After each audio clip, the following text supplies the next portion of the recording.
Des plateaux arides, des crêtes volcaniques et des vallées verdoyantes. L'île de Wahouka dévoile une diversité saisissante de paysages.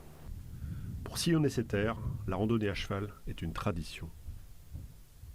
En fait, c'est en génération en génération. Ouais.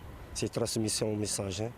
Et mon arrière-grand-père, il faisait ça et aujourd'hui même, c'est moi qui prends la relève.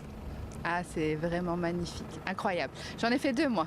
Une hier, vraiment dans les paysages plutôt arides, là où c'était des grands plats. Et aujourd'hui, c'est le côté vert, sauvage. On est vraiment parti à l'intérieur de la vallée. Vraiment, Wahouka à cheval, c'est incroyable.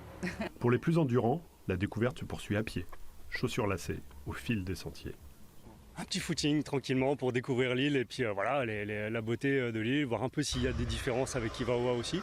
J'en trouve pas forcément au niveau de la végétation, mais beaucoup plus chaud, beaucoup plus sec. Magnifique, hein, voilà, c'est sauvage, voilà, on est baigné dans ce petit volcan là, plein de lumière, c'est joli comme tout.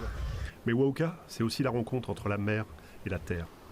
Les montagnes plongent dans l'océan, laissant place à des piscines naturelles. Un décor unique que les visiteurs savourent. J'avais jamais vu des montagnes d'un rouge pareil et d'un jaune pareil. Et ici, on a des piscines naturelles, on va dire, creusées dans la roche et ça nous permet en fait de profiter de ce beau temps, quoi. Elle est magnifique et c'est très détendu de se nager dans la plage et ça nous a bien amusé avec mon copain.